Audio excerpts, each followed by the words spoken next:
Hello, yogis. Welcome to Sunday Sutras. My name is Kelsey Delane. I am a yoga mentor and Reiki master. And every week we merge here, we meet here together to discuss the teachings of the Yoga Sutras of Patanjali in an effort to live them out. And I genuinely want to know, how are you? How are you today? We ask that question so often when we run into people throughout the day. We just say, hey, how's it going? The other person says, good, how are you? Good. And it's like this robotic, scripted almost experience. And I genuinely want to know, how are you? On a scale of 1 to 10, if 10 was being absolutely filled with joy and peace and ease, or on the other end, a 1 is lacking serenity and joy and peace, if you feel so inclined, pop that into the comment box so that we can be more genuine in our connection, because I'm going to be really honest with you right now. I'm looking at maybe a 5, I would say, is how I'm doing today. And you know what? That's okay. It's okay to not be okay. And it doesn't really matter why.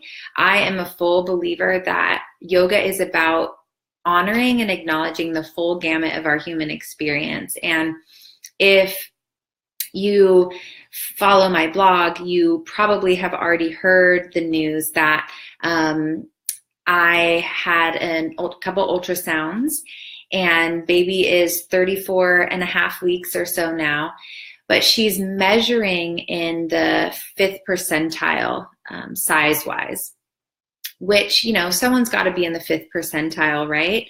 But for a baby that has two relatively tall parents, we wouldn't expect our baby to be in that range of size. And so we're getting a lot of tests done, and I'm getting scans twice a week, and it's stressful.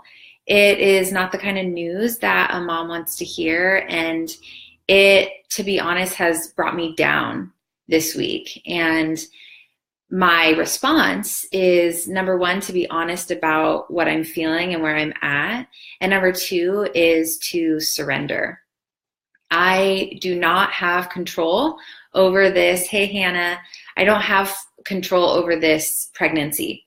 Sure, I can influence it by the way that I spend my time and nourish my body and move my body and use my tools. So that's where my power lies, is in recognizing the difference between that which is within my control and that which is beyond my control, and making a conscious choice to surrender to the outcome. So Jenny is our baby, and Jenny may need to come early. I may need to be induced. If that's the case, that's beyond my control.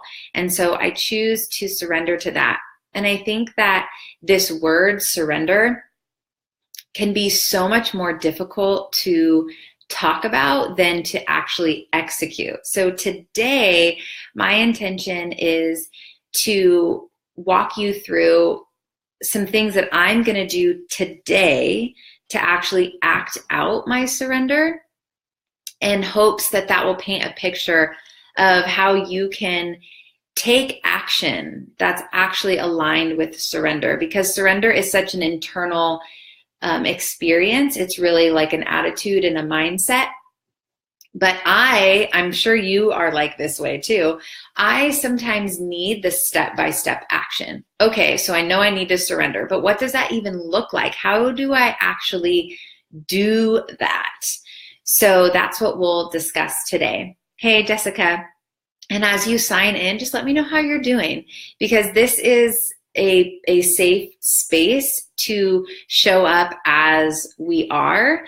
It's not our job to always be happy and positive. I think a lot of yogis and a lot of yoga teachers feel like it's their responsibility to always be positive. And I think there's a difference in being honest and always seeking to be positive, because there is a full range of our human experiences. And if you're feeling down, if you're feeling sadness, anger, any of the more uncomfortable feelings that we have as humans, it can be easier to want to kind of hide or shy away. Like, it's difficult for me to show up live for this community when I'm not feeling super positive, because it's more vulnerable to show up and be like, hey, this is what it looks like when I'm struggling. Hey, Peter, this is what it looks like when I'm down. And believe me, as someone who lives with a mood disorder, I know what high highs and low lows feel like. And in the initial part of my yoga practice, I had this assumption that if I learned the tools of yoga and I was a good yogi, then my mood disorder would go away. I would no longer be riddled with anxiety. I would no longer experience bouts of depression. And in my 10 years of practicing yoga diligently and all the years of teaching yoga wholeheartedly, the truth for me, at least, is that my yoga practice helps me live with my mood disorder. It helps me walk through depression. It helps me walk through anxiety, but it doesn't mean that it doesn't show up. And it doesn't mean that if it does show up that I'm doing something wrong. So if that's your experience, I just want to affirm that you're not alone. And if that's your experience, please affirm me that I'm not alone either, because it feels good to be in it together. Hey, Cami. Hey, Quinn. So in using the tools of yoga to practice surrender, I will walk you through what I'm going to do today that will soothe my anxiety. Because for me, fear and anxiety, they show up in my body. They show up in the tension in my muscles. They show up in the shallowness of my breath. They show up in the pace of my thoughts. And that is incredibly uncomfortable for me. The most uncomfortable part of anxiety and fear for me is this feeling of crawling in my skin. And I simply can't will away that feeling. That feeling exists. And then my power, me being the hero of my life, is choosing to respond to that feeling of crawling in my skin with my tools without willing it away. So the first practice that I've infused in my day is opposite nostril breathing. So this is called Nadi Shodhana. And if you are in a place where you're sitting, you're not driving, you're available to practice some pranayama, some breath right now, then I invite you to walk through this with me so you can experience it in your body. And then hopefully you can practice this later. You can always come back to this video. So if you are available to do this now, go ahead and sit up nice and tall so that you have plenty of room in your spine. When the spine is long, there's space for the breath to actually move through the body. So you want plenty of space for your abdomen, for your thoracic cavity, your chest. So as you sit up nice and tall, I invite you to close your eyes if you're able and you're comfortable, or you can rest your gaze down the bridge of your nose. Allow your left hand to rest in your lap, and take your right hand, your thumb and your index finger are the fingers you'll use for this breath, and your ring finger rather. Your index finger and your middle finger will rest on the bridge of your nose.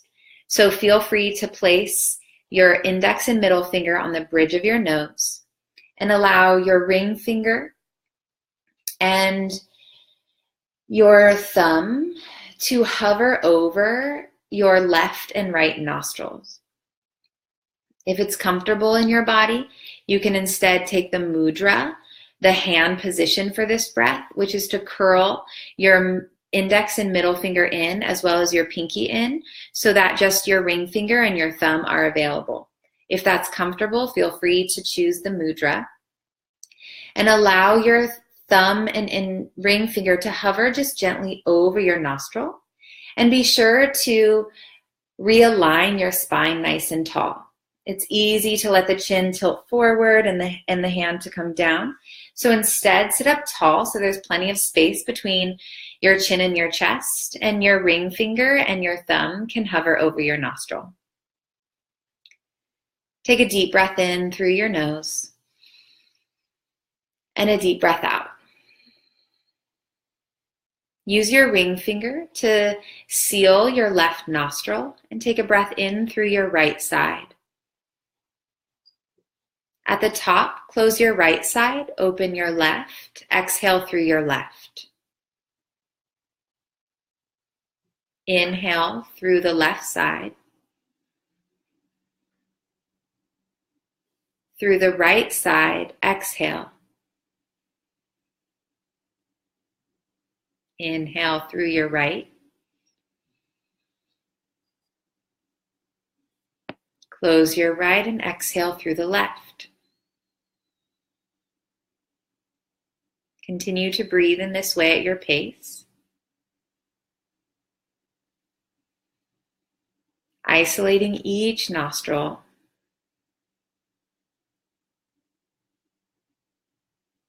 Notice if you've allowed your head to tilt forward, and instead sit up nice and tall.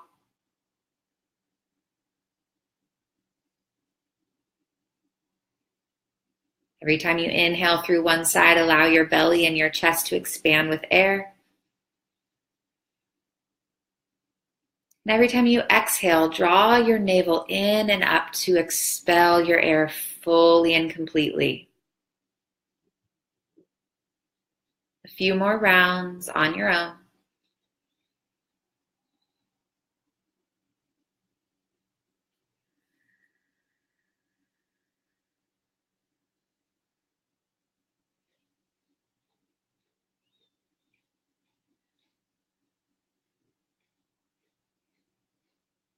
And finish off exhaling through your right side.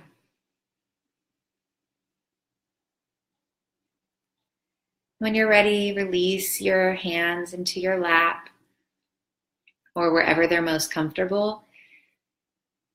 And breathe through both sides naturally and evenly without much influence. And just notice the impact on your body.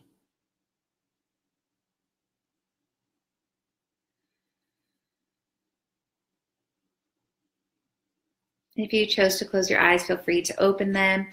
And, this breath practice can be practiced for much longer.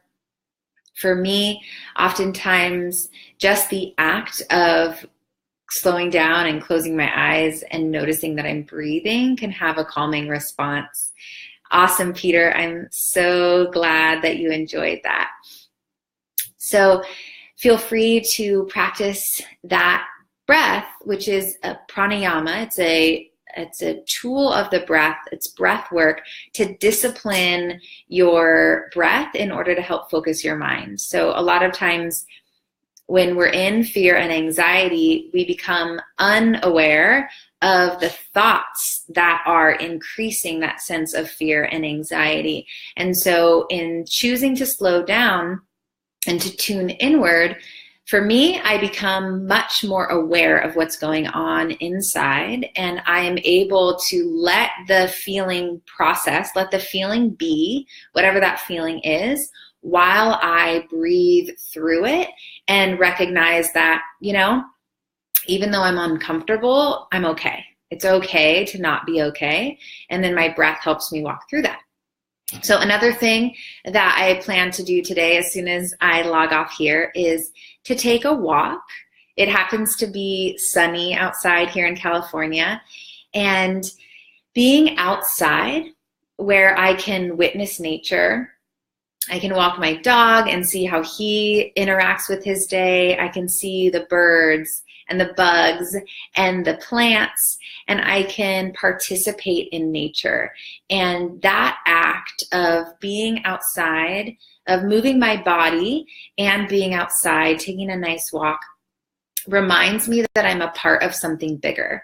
So even though I'm experiencing uncomfortable feelings, there's this bigger organism, this planet that I'm a part of.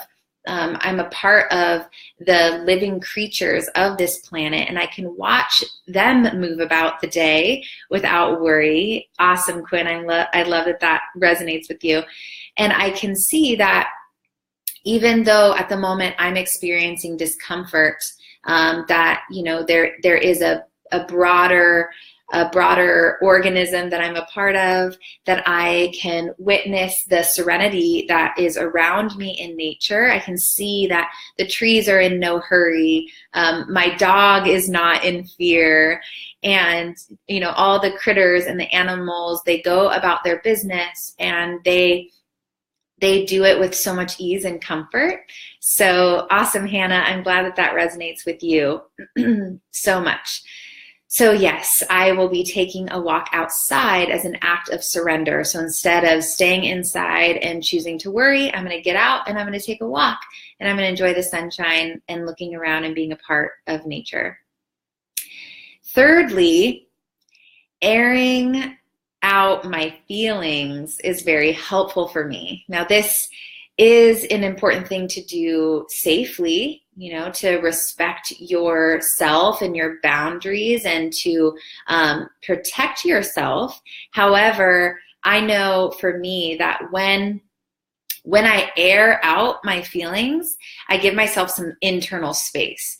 So if you have a safe place to verbalize, whether that's with a close friend, a family member, a community that you can voice your experience with and perhaps be validated in that, please, by all means, go for it.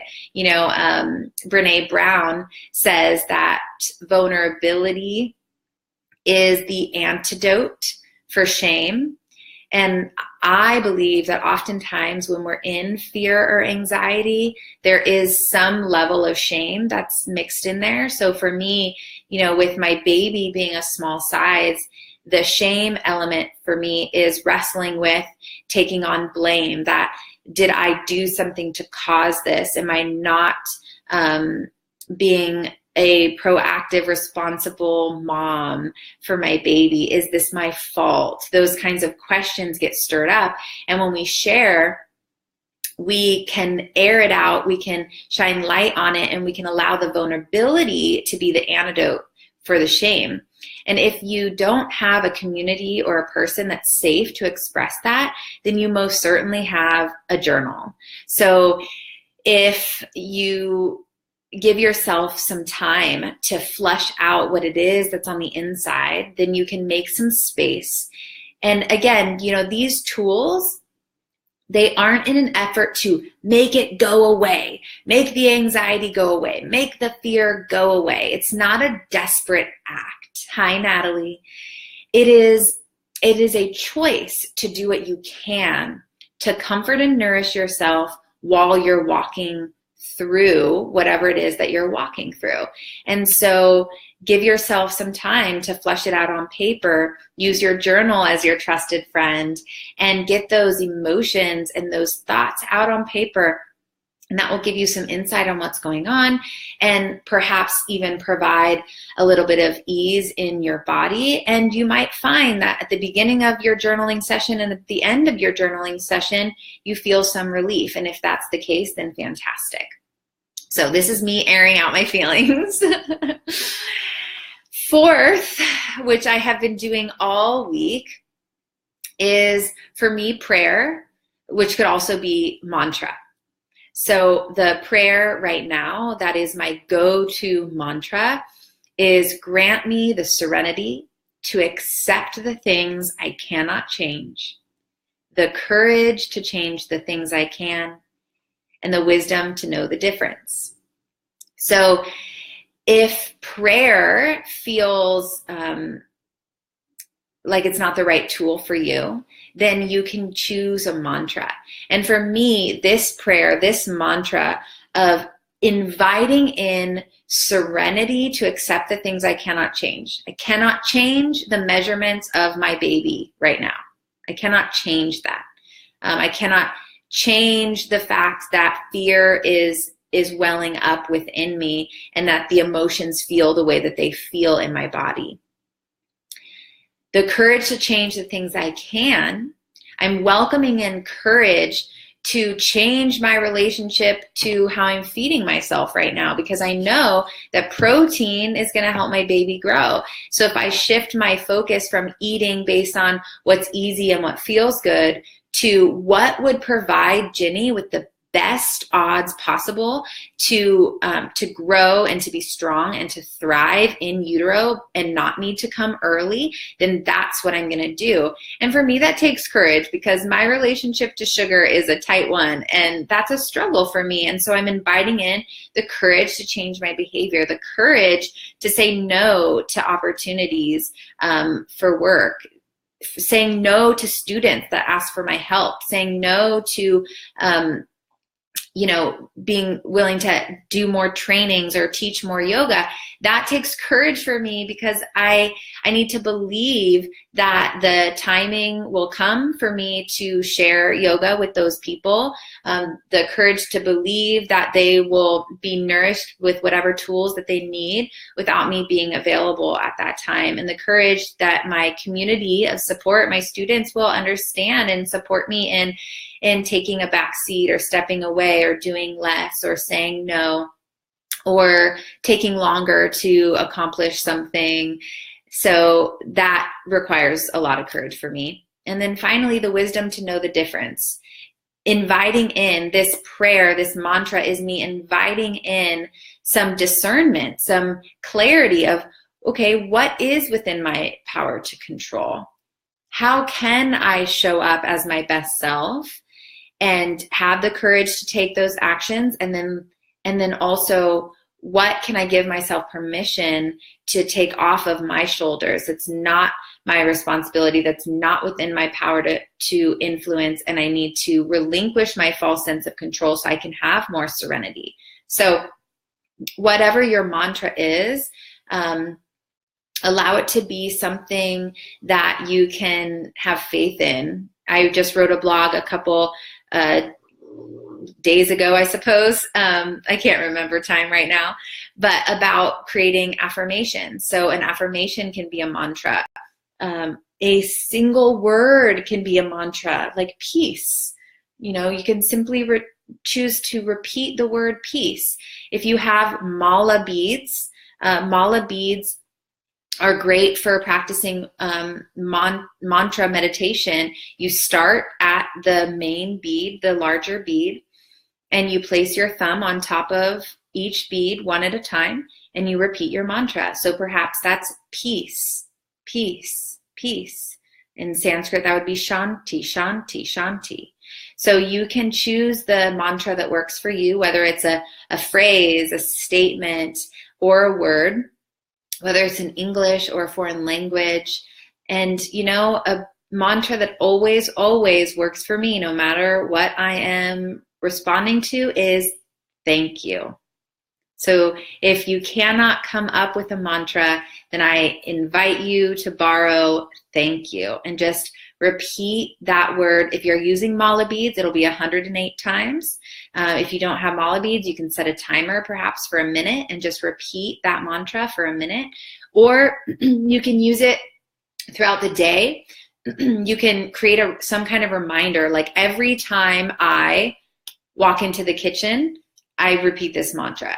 Every time I feel XYZ feeling or think XYZ thought.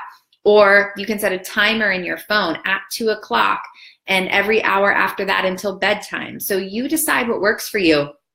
But this is, again, in an effort not to will away whatever is present, but to invite some more awareness to what's happening in your mind. Because the mantra can replace whatever other dialogue is occurring, and then you can witness how that influences you. Maybe the intensity of the emotion subsides. So thanks so much for sharing, Hannah. She says that talking about her stuff makes it so much more manageable, maybe because I know I'm not alone, or that there's more to the world than whatever it is I'm dealing with, and that I'm loved in the midst of my yuck. Yes! We are loved in the midst of our yuck. And I find, in particular, in like an online platform, it seems like we're only willing to share the good stuff, or we're willing to share the good stuff and the bad stuff from the past, right? Like we're not willing to share the challenging stuff in the moment. Like, oh yeah, I was struggling with this, and now let me share with you how I overcame it, and now I'm not dealing with it anymore. And it's difficult for me to really believe and live from a place of being lovable unconditionally. And that's why I choose to show up, because I want to be a part of a community of people that show up in the midst of the yuck, and me saying like, you know, I don't have it figured out. I'm uncomfortable right now. I'm uneasy, I'm feeling low, and this is what I do to respond to that. So thanks for sharing that, Hannah. Tyler shared that he's friends with some massage therapists, and he's recently hanging out, and they said how sometimes if people just talk about their stuff, their tension starts going away. That's powerful, because we are a mind-body unit. Our mind and our body are not two separate things. And so when we resist and hold on to these things, of course, the body is going to respond to that, that closedness, that stuffing, that tension that builds without being able to express or emote or whatever. So thanks for sharing that, Tyler. Lastly, the tool that I will use today is called tapping, or EFT, Emotional Freedom Technique. And it is a healing modality that's based on the same concepts of meridians throughout the body. So energy centers, in Chinese medicine, these are called meridians. In yoga, they're called chakras.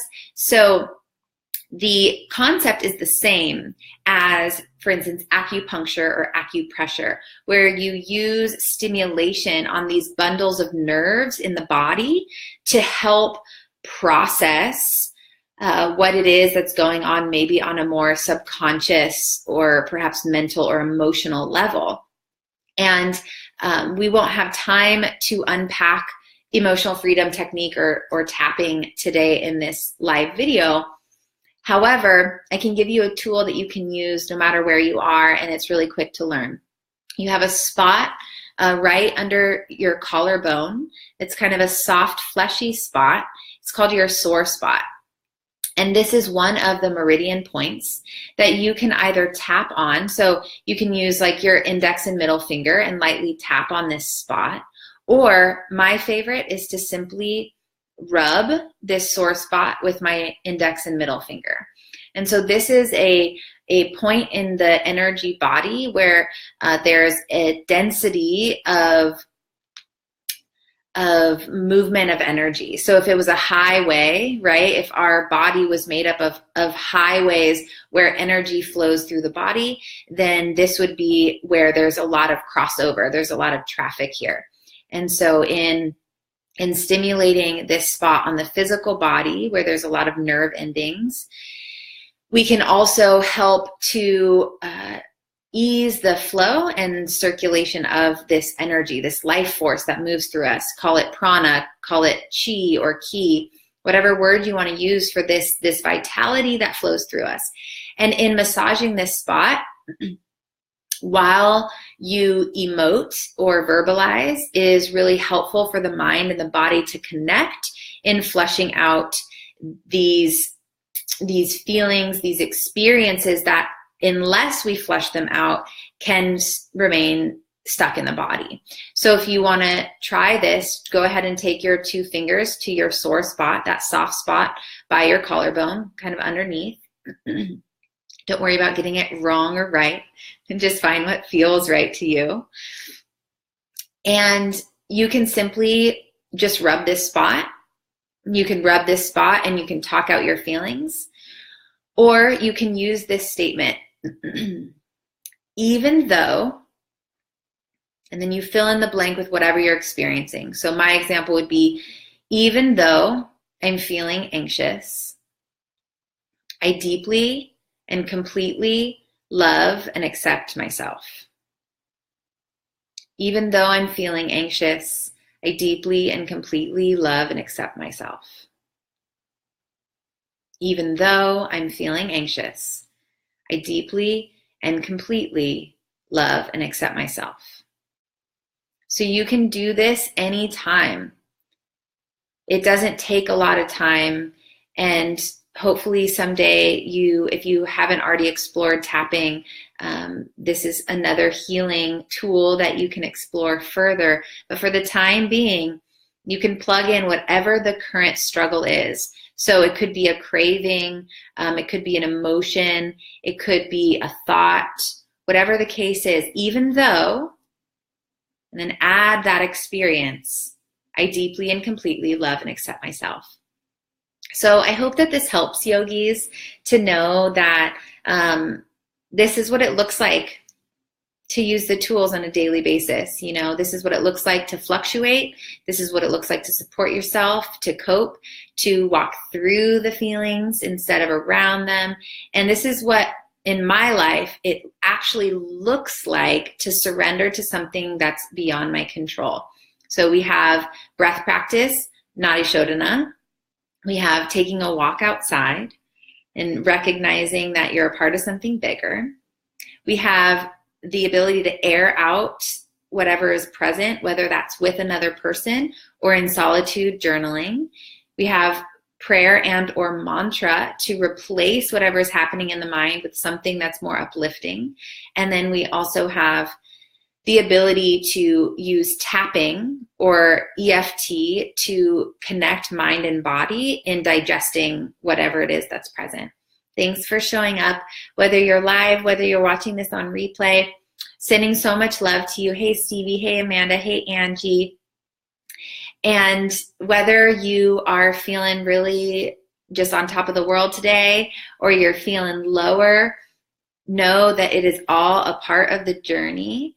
And it's not indicative that you're doing something wrong, but you do have a choice to influence your experience by using your tools.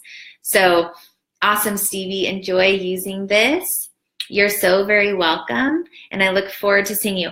Oh, by the way, P.S. I haven't decided when and how I'm going to do my next Sunday Sutras. So my intuition is that as baby approaches, because she can come any day now, I believe I'll probably be doing Sunday Sutras once a month for quite a while, maybe for the rest of the year, just do once a month. So stay tuned so I can meditate on that and come to a plan of action that's going to work for me, my baby, my family. So stay tuned, and I hope to see you all soon. Take care.